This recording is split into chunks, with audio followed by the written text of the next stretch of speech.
ভাই আসুন আমরা মথিলিখিত সুসমাচার 2 অধ্যায়ে 13 পদ থেকে পড়ব।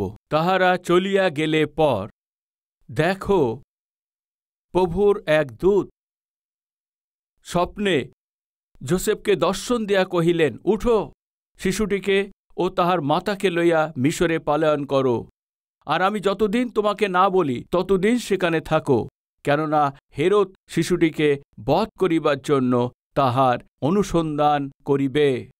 ভাই ওই রাতেতে যোসেফ আর মরিয়ম প্রভু যিশুকে সঙ্গে নিয়ে বেরিয়ে পড়েছে। ভাই এইভাবে তাদের যাবার নির্ভরতা কি আছে জানেন কি? ওদের জীবনে যে সমস্যা আসছে ঈশ্বর তা প্রথম থেকে তা জানতেন। তা সমাধানরূপে কি করেছেন? প্রথম থেকেই তৈরি করে রেখে দিয়েছেন। এই যে তৈরি করেছিল যে সমস্যার সমাধান কখন তৈরি করেছিল আপনি বলতে পারবেন? মেনে নিচ্ছি সোমবার রাতেতে ঈশ্বরের দূত এসে এই বিষয়ে তাকে বলেছে। হয়তো ওই সোমবারের সন্ধ্যায় এসে পণ্ডিতরা এসে ওই যে সোনা কুন্দু সবকিছু দিয়ে গেছে। আসলে এই সমস্যা আসতে চলেছে, তাই না? হেরোদ যে একজন মূর্খ আছে, যিশুকে মেরে ফেলার জন্য পরিকল্পনা করেছে না, তখন এদের মিশর দেশে চলে যেতে হবে। এদেরকে মিশর দেশে যেতে হয়, তো এদের প্রয়োজন অনুসারে যাত্রা খরচার জন্য, থাকার জন্য, খাওয়া দাওয়ার জন্য পয়সা প্রয়োজন। তো ওই দিন, ঠিক ওই দিনেই এই সোনার থালা ওখানে আসার দরকার, তাই না? প্রশ্ন এই আছে কি, সোমবারে যে সমস্যা আসছিল ঈশ্বর ওই সমাধানকে কখন তিনি তৈরি করে রেখে দিয়েছেন তা এখন বলুন। কখন ভাই? হেরোদ পণ্ডিতদেরকে ডেকে এনে ওই তারাকে তোমরা কখন দেখেছ এভাবে জিজ্ঞেস করেছে। ওরা যে বলেছে সেই অনুসারে 2 বছর আর তাদের নিচে সমস্ত শিশুদেরকে মেরে ফেলো, এভাবে হেরোদ আজ্ঞা দিয়েছিলেন, রাইট? এখন 2 বছর শিশুদেরকে মেরে ফেলো বলতেই হেরোদ কি বুঝতে পেরেছেন? তারা দেখতে পেয়েছেন, আর এখানে যিশু জন্ম নিয়েছেন। এখন তারা কখন দেখতে পেয়েছিল? ওদের বলা অনুসারে কত সময় হয়ে গেছে? কমপক্ষে 1 বছর থেকে 2 বছর হয়ে গেছে। এই জন্য তো 2 বছর শিশুদেরকে তিনি মেরে ফেলতে বললেন। এখন আপনি উত্তর পেয়ে গেছেন কি? সোমবার রাতেতে যে সমস্যা আসতে চলেছিল ঈশ্বর কমপক্ষে 1.5 বছর আগেই সমাধানকে প্রস্তুত রেখেছিলেন। ওই দিন যে সমস্যা আসছে ওর জন্যে এখন ঈশ্বর কিছু মাস আগেই সেই পণ্ডিতদের দ্বারাতেই সমাধানকে প্রস্তুত রেখেছিলেন। শুধু তাই না, আর ওখানে ঠিক সেই সঠিক সময়ে এই সাহায্যকে পাঠিয়েছেন। ঈশ্বরের যে পরিকল্পনা আছে, আমাদের ঈশ্বর কত অদ্ভুত পরিকল্পনাকে তৈরি করে আমাদের এই সমস্যার সমাধান দিয়ে থাকেন। তখন আপনি কি বলবেন? পাস্টারবাবু, আপনি যা বলছেন ঠিক আছে, আমাদের সমস্যা, দুঃখের, চোখের জলে সবকিছু ঈশ্বর সমস্যার সমাধান দেবেন বলছেন, কিন্তু আমার জীবন কেন এমন হয়ে গেছে? আমার জীবন কেন নষ্ট হয়ে যাচ্ছে? কোনো কিছুর সমাধানই পাচ্ছি না। যেখানেই দেখো সেখানে সমস্যা আছে, কষ্ট আছে, দুঃখে পরিপূর্ণ আছে। কেন আমার জীবনেতে কেন এমন? এত অদ্ভুত কাজকে কেন দেখতে পাচ্ছি না? এমন প্রশ্ন সবসময় উঠে থাকে।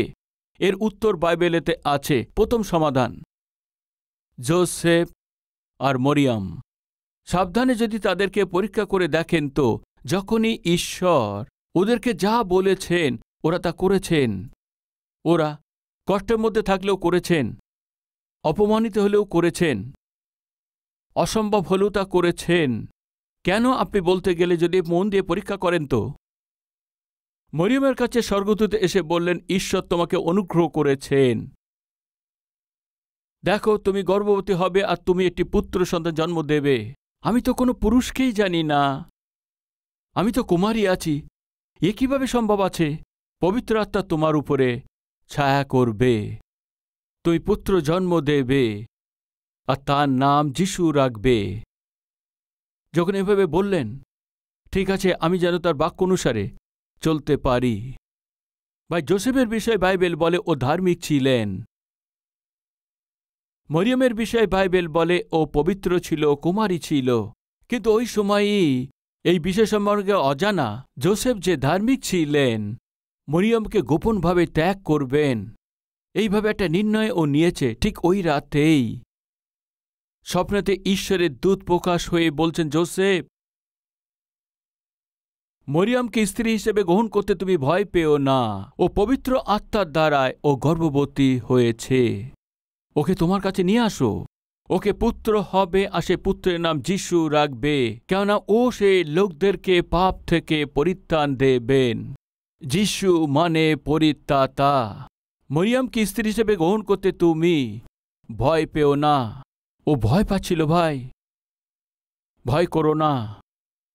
ওই কথাকে শুনেই যোসেফ, পিতা, তোমার ইচ্ছা পূর্ণ হোক। মরিয়মের জন্যই অনেক ধরনের অপমান, অনেক ধরনের দুর্নাম যোসেফ সহ্য করেছেন। বহু অপমান, বহু ধরনের নিন্দা মরিয়মও সহ্য করেছেন।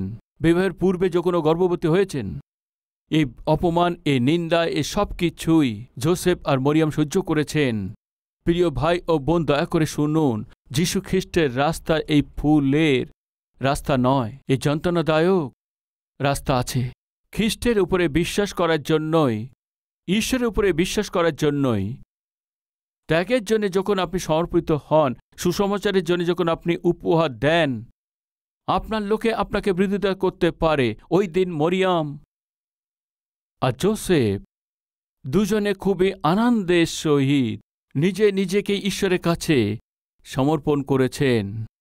দুজন মিলে একটা নির্ণয় নিয়েছেন। ও কি আছে জানেন কি? সে যা কিছু হয়ে যাক, যত লোকে অপমান করুক, যত লোকে নিন্দা করুক, কত লোকদের ঘৃণা করুক, কত লোকরা আমাকে তাড়িয়ে দেবে, কত লোকরা আমাদেরকে ঘৃণা করবে, আমরা যীশু খ্রিস্টকে কখনো ভুলব না। যীশু খ্রিস্টকে জগতে প্রচার না করা পর্যন্ত চুপ থাকার অনুমতি নেই। প্রিয় ভাই ও বোন, আবার বলছি, যীশু খ্রিস্টের যে রাস্তা, তা ফুলে ভরা রাস্তা নয়। এই যন্ত্রণাদায়ক রাস্তা আছে। আপনাকে অপমান করবে আপনার পরিবারেই, দুঃখ দেওয়ার লোক থাকবে আপনার আত্মীয়ের মধ্যে, ঠাট্টা করবে আপনার আত্মীয় স্বজনের মধ্যে, আপনাকে ত্যাগ করবে আপনার সমাজের মধ্যে। কিন্তু এই সব কিছুর মধ্যে আপনাকে একটা নির্ণয় নিতে হবে। কি আছে জানেন কি? যা কিছু হয়ে যাক, আমি আমার প্রভু যীশু খ্রিস্টকে একদমই ছাড়ব না।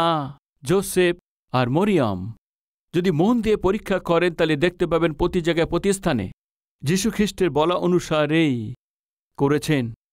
এই ছিল ভাই ও জীবনে যা কিছু সমস্যা, সমস্ত কিছুই ঈশ্বর প্রথম থেকে এই সমাধান সব কিছু প্রস্তুত করে রেখে দিয়েছিলেন। এই প্রধান বিষয় ছিল।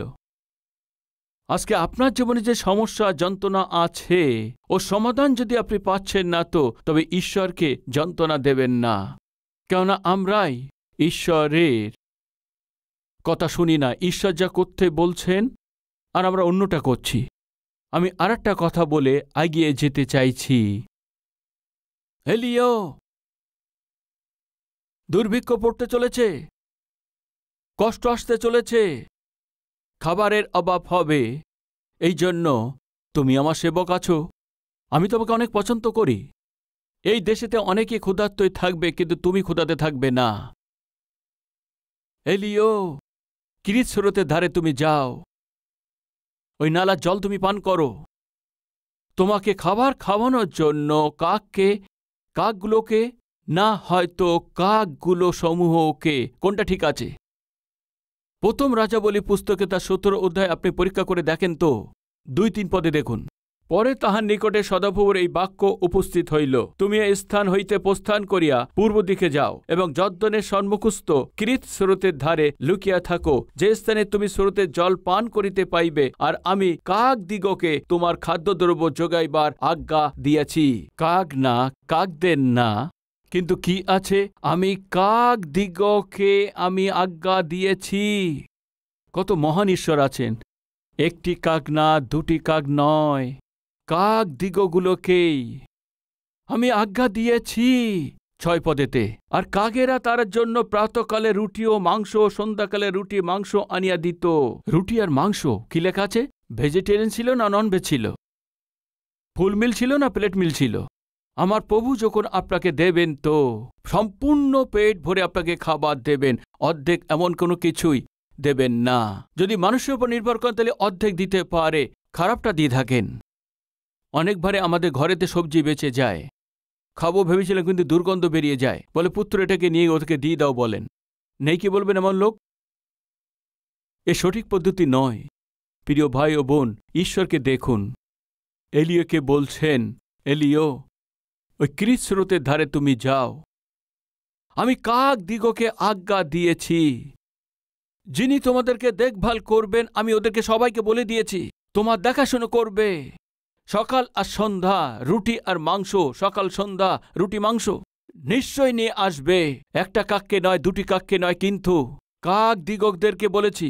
জানে কত কোটি কাককে আজ্ঞা দিয়েছিলেন, কি বলে আমার সেবককে রুটি খাওয়াবে।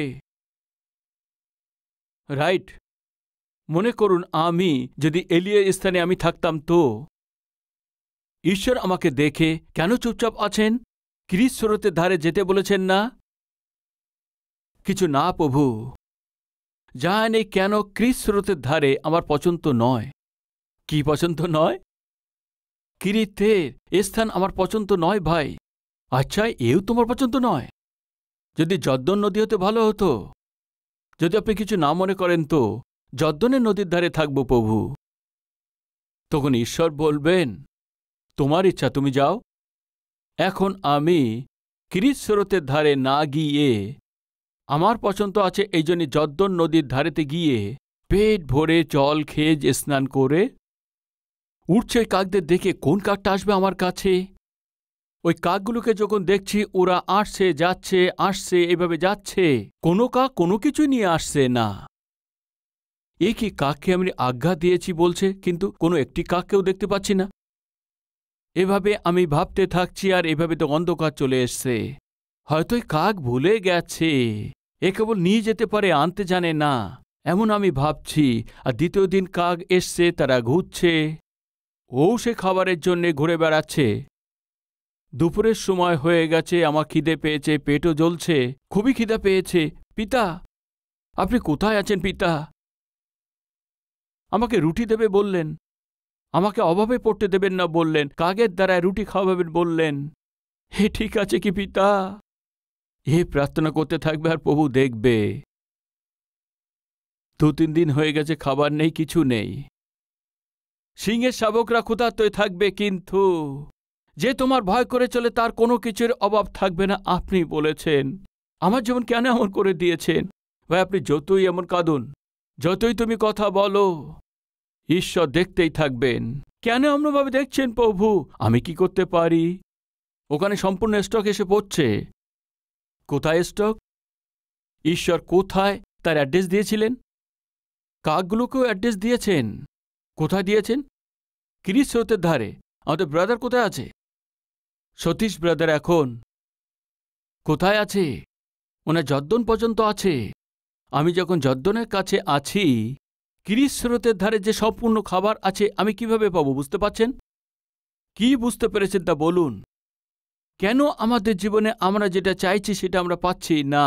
ঈশ্বর আমাদের বলেছে আর একটা, আর আমরা করছি আলাদা। ঈশ্বর যাবার জন্যই বলেছেন, আর আমরা অন্য কোথাও চলে যাচ্ছি। তোমার কন্যার জন্যে এই ধরনের সম্বন্ধ একদম ঠিক নয়। ঈশ্বর বলেছেন আমাদের জাতি আছে, আমাদের জায়গা আছে, এই বলে ওই কন্যার সঙ্গে বিবাহ করেছেন।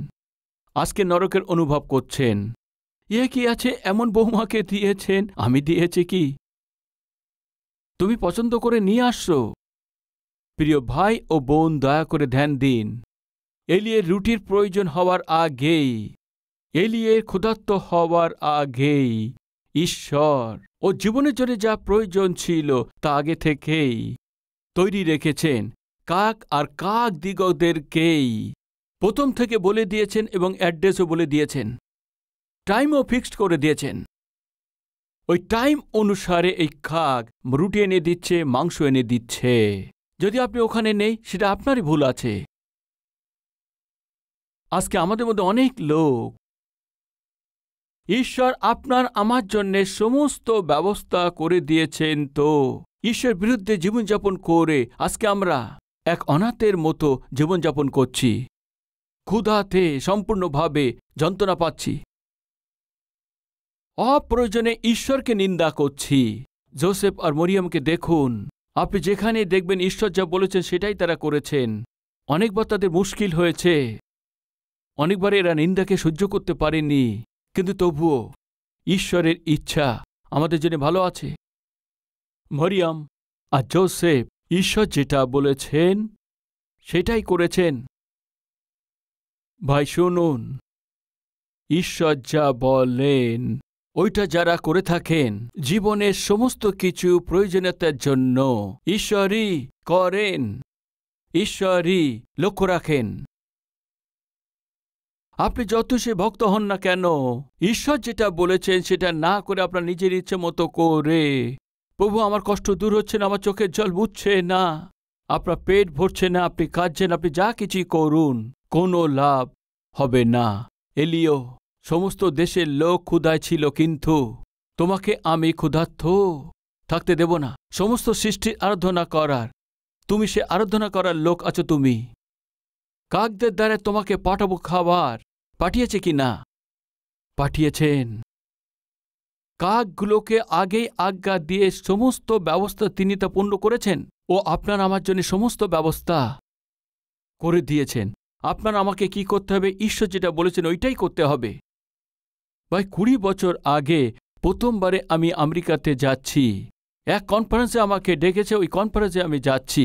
আমেরিকা দেশে ডেকেছে, তো ওই দিনেতে অনেক খরচা ছিল, এই জন্যে গেলে 2-3 মাস থেকে, আর যদি বিভিন্ন মণ্ডলীতে গিয়ে সেখানে সেবা কাজ করে আর তারা কিছু উপহার দিলে ওই উপহারগুলো একত্রিত করে সেবার জন্যে ব্যবহার করতে পারবো, সাধারণভাবে ভাবনা ছিল। আমি কখন ফিরে আসব আমি জানি না, এই জন্য আমার পোশাক সঙ্গে সঙ্গে কিছু জিনিসপত্র আমার ব্যাগের মধ্যে রেখে আমি বেরিয়ে পড়েছি। 3 দিন পরে আমি কোথায় থাকবো তাও আমি জানি না, কোথায় খাবো তাও জানি না, কোথায় শোবো তাও আমি জানি না, কে আমাকে দেখাশুনো করবে তাও জানি না। এই ছিল আমার পরিস্থিতি। প্রার্থনা করলে ঈশ্বর বললেন তুমি যাও। ঠিক আছে, আমি গিয়েছি। আমেরিকায় ফ্ল্যাট থেকে আমি নিচে নেমেছি। নামার পরে আমার ব্যাগ নিয়ে আসতে হবে বাইরে। সবার ব্যাগ চলে এসছে, আমার ব্যাগ আসেনি। আমি একা থেকে গেছি, আমার ব্যাগ আসেনি। ওখানকার কর্মচারীকে আমি জিজ্ঞেস করেছি, দেখুন এই আমার ব্যাগের ট্যাগ আছে, কি ব্যাপার হয়েছে? ওরা যখন এই কম্পিউটারেতে দেখেছেন মন্দ খবর খুব ভালোভাবে তিনি বললেন, এই আপনার ব্যাগ এই ফ্লাইটে দেওয়া হয়নি, এইভাবে বলেছেন। এখন আমার ব্যাগ কি হবে? এই কথা বলতে শিখিয়ে বললেন না, ব্যাগের জন্য অপেক্ষা করুন, কতদিন? ব্যাগ আসা পর্যন্ত। আপনারা বিশ্বাস করুন, প্রথম দিন জামা কাপড় চেঞ্জ করেনি, দ্বিতীয় দিনও কাপড় চেঞ্জ করেনি, তৃতীয় দিনে একই অবস্থা, কিছু ছিল না, আমার ব্যাগ ছিল না। প্রথম দিন আমি ফোন করেছি, আমার ব্যাগ চলে এসছে কি না আসেনি। 100 টাকা দেবে বলেছেন, মানে $100 দেবে বলেছেন। 100 টাকা তুমি কিভাবে নেবে? আমার ব্যাগ দরকার, ব্যাগ নেই তো আমি কি করতে পারি? দ্বিতীয় দিন আমি আবার ফোন করি, তাদেরকে জিজ্ঞেস করি আমার ব্যাগ এসছে কি না আসেনি। ব্যাগ না আসলে আমি কি করব? সমস্ত পোশাক ওর মধ্যে আছে। তখন ওরা বললেন আবার 100 টাকা তোমাকে দেব, ওইটা দিয়ে তুমি কিছু কিনে নাও। মানে ওদের সে $100। আমাকে এই ডলার দরকার নেই, আমাকে দয়া করে ব্যাগ দিয়ে দাও, অনুরোধ করতে লাগলাম। তৃতীয় দিন আবার আমি ফোন করি, আমার ব্যাগ এসছে কি না আসেনি, আবার আপনাকে আমি $100 দেব। আরে আমার ডলার দরকার নেই, আমাকে ব্যাগ দিয়ে দাও, আমার ব্যাগ দিয়ে দাও, জোরে চিৎকার করেছি। ওদের সন্দেহ হয়েছে, এরা বারবার ব্যাগ বলছে, আসলে ব্যাগের মধ্যে দামি কি আছে ওরা জিজ্ঞেস করেছেন। তখন আমি বললাম ওই ব্যাগে তো আমার বাইবেল আছে, আমার বাইবেল আমি চাই, এভাবে বললাম। আপনাদের পয়সা দরকার নেই, ওই ব্যাগ আমাকে না দিলেও চলবে, ওতে আমার বাইবেল আছে, ওই বাইবেল আমার দরকার। 1 মিনিট দাঁড়াও বলে পাশের লোককে ডেকেছেন, এ কে আছে দেখো, তার পয়সা দরকার নেই, বাইবেল দরকার আছে, সে বলছে। কোনো নতুন মনে হচ্ছে, ও এসে আমার সঙ্গে কথা বলেছেন। বলো কি আছে তোমার কথা, আমি সম্পূর্ণ বলছি। শোনার পরে, হ্যাঁ কি আছে, তোমাকে $300 দেব, ওই $300 দিয়ে তোমার সব পোশাক তুমি কিনে নাও। আবার সে ডলারের বিষয় বলছেন, দয়া করে পয়সার বিষয়ে কথা বলবেন না, না হয় আমার ব্যাগ দিন, না হয় ওর মধ্যে বাইবেল আছে সেটা দিন, পয়সা আমার প্রয়োজন নেই, বাইবেল দিলেই যথেষ্ট। তখন উনি বললেন, সন্ধ্যার সময় এসে তোমার সঙ্গে দেখা করতে পারি কি? আমি বললাম কেন? কিছু না, তোমাকে দেখতে চাই। ঠিক আছে বলে আমি অ্যাড্রেস দিয়েছি। সন্ধ্যার সময় ও এসছে, দেখেছেন, আমার সঙ্গে কথা বললেন, শেষে জিজ্ঞেস করলেন, আসলে আপনি আমাকে কেন দেখতে চাইছেন? না, কিছু না। আমেরিকার দেশেতে অনেক লোক আসতেই থাকে।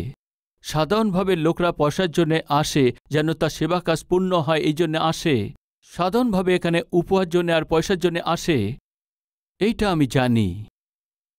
প্রথমবার আমি এমন কথা শুনেছি যে আমার পয়সার দরকার নেই, ডলার দরকার নেই, আমার বাইবেল চাই, এমন যে বলছেন, এই প্রথমবার আমি তাকে দেখেছি। এই জন্য আপনার দেখার মনের ইচ্ছা হয়েছে। এই বলতে থেকেই আপনার ব্যাগ এসে গেছে বলে একটা ব্যাগ সামনে রেখে দিয়েছেন। ব্যাগও চলে এসছে, ও ব্যক্তিও চলে এসছে। অনেক খুশির কথা, আপনি আমাকে ব্যাগ দিয়ে দিয়েছেন, ধন্যবাদ। আমি অনেক খুশি হয়েছি, কিন্তু আমার মনের মধ্যে প্রশ্ন ছিল, কাল থেকে কোথায় থাকব? কে আমাকে থাকতে দেবে? কে আমাকে দেখভাল করবে? এসবই প্রশ্ন প্রশ্ন প্রশ্ন। উনি আমাকে একটা কথা বললেন, এই 3 দিনের বিষয় বা আমার বিষয় তাকে কিছুই বলেনি। আমার অবস্থা দেখে উনি বললেন, যদি কিছু না মনে করেন আমি আপনাকে কিছু বলতে চাই। কি আছে জিজ্ঞেস করলাম। আপনি কিছু না মনে করলেন তাহলে আমার ঘরেতে আপনি থাকতে পারেন। কি বললেন?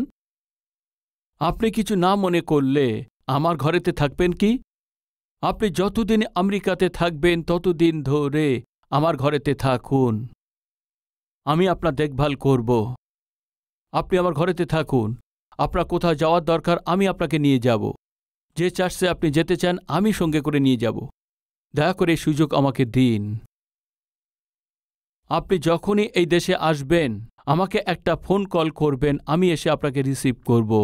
আমি এসে আমার ঘরেতে নিয়ে যাব। প্রিয় ভাই ও বোন, আমি কেবল 3 দিন ওখানে থাকতে পারতাম, এরপরে আমি কোথায় থাকবো আমি নিজেই জানি না। ঈশ্বর আমাকে এয়ারপোর্ট থেকে একটা মানুষকে আমার কাছে পাঠিয়েছেন, পাঠিয়ে দিয়ে ওখান থেকে ওই দিন সন্ধ্যায় আমাকে নিয়ে গেছেন। দয়া করে শুনুন, আমার জীবনের সমস্যা বিপদকে আমার ঈশ্বর যে প্রথম থেকে তিনি জানতেন, তিনি কি করেছেন জানেন কি? এক ব্যক্তিকে ব্যবস্থা করেছেন। ওই একদিনের জন্য নয়, আমি যখনই ওই দেশেতে যাব ও স্বয়ং নিজে এসে আমাকে ঘরে নিয়ে যায়। ফোন করলেই এয়ারপোর্টে এসে আমাকে নিয়ে যায়। ভাই, আমার প্রভু যীশু খ্রিস্ট আমাদের জীবন যাত্রাতে যা কিছু সমস্যা আসে তার সমাধানকে প্রথম থেকেই আমাদের ঈশ্বর তা তৈরি করে রেখেছেন। এমন অদ্ভুত ঈশ্বরকে,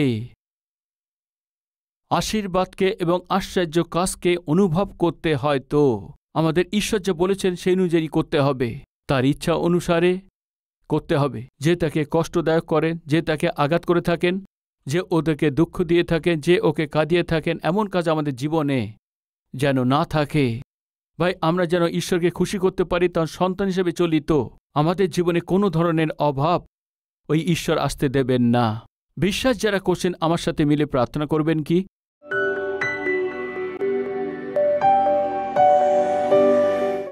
পবিত্র পিতা, আমাদের জীবনের প্রতিটি সমস্যার সমাধান আছে।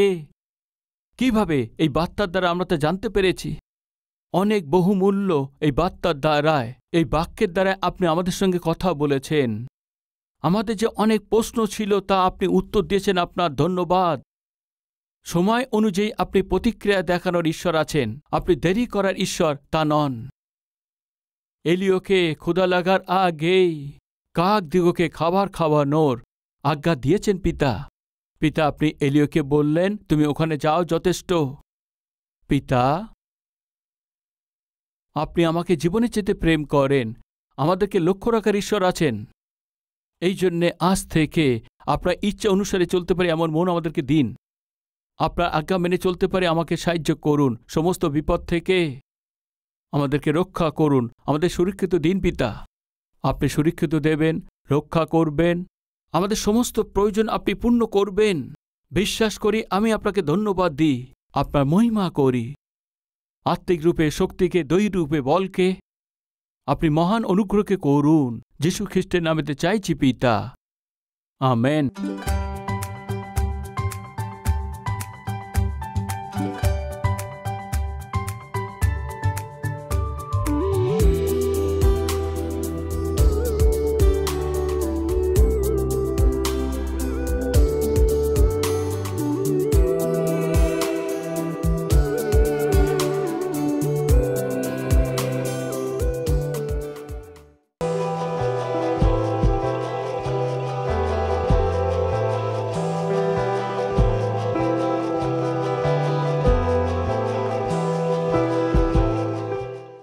প্রভুতে অতি প্রিয় ভাই ও বোন, আপনার সবাইকে সালোম। ভালো আছেন?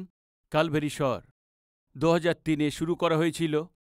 আজ 2023-এ 20 বছর হয়ে গেছে। আপনার এই টিভি প্রোগ্রামকে প্রেমের সহিত উৎসাহিত করেছেন, প্রার্থনা করেছেন। আর শুধু তাই না, আপনাদের উপহারের দ্বারা আপনার সবাই সাহায্য করেছেন। এই জন্যে আপনাদের সবাইকে পুরো মন থেকে ধন্যবাদ দিচ্ছি।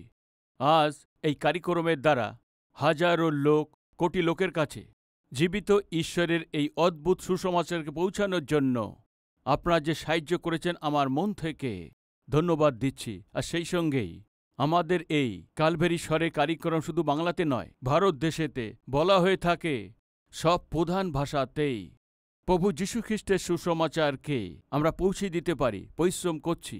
ওইভাবে প্রতি মাসেই কমপক্ষে 650 টিভি কার্যক্রম প্রচারিত হচ্ছে।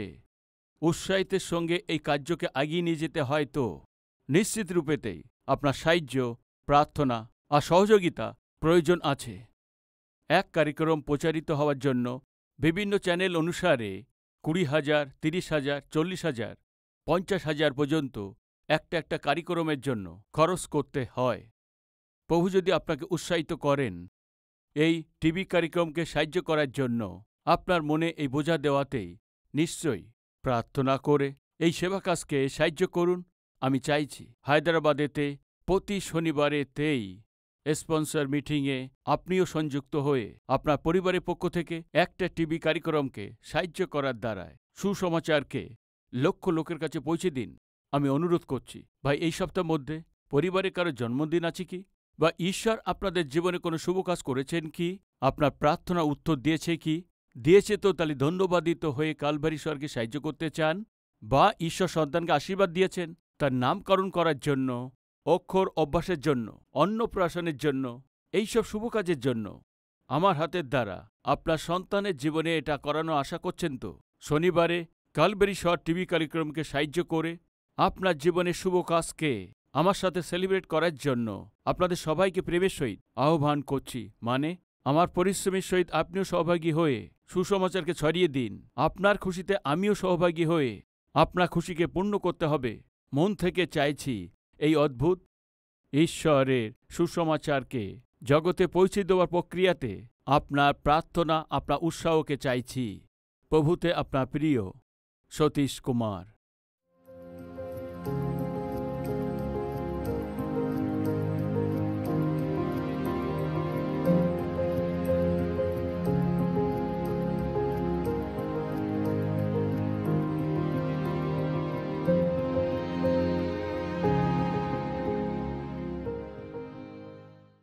আমাদের ঠিকানা Calvary, post box number 30, Kukatpally, Hyderabad 72, Telangana.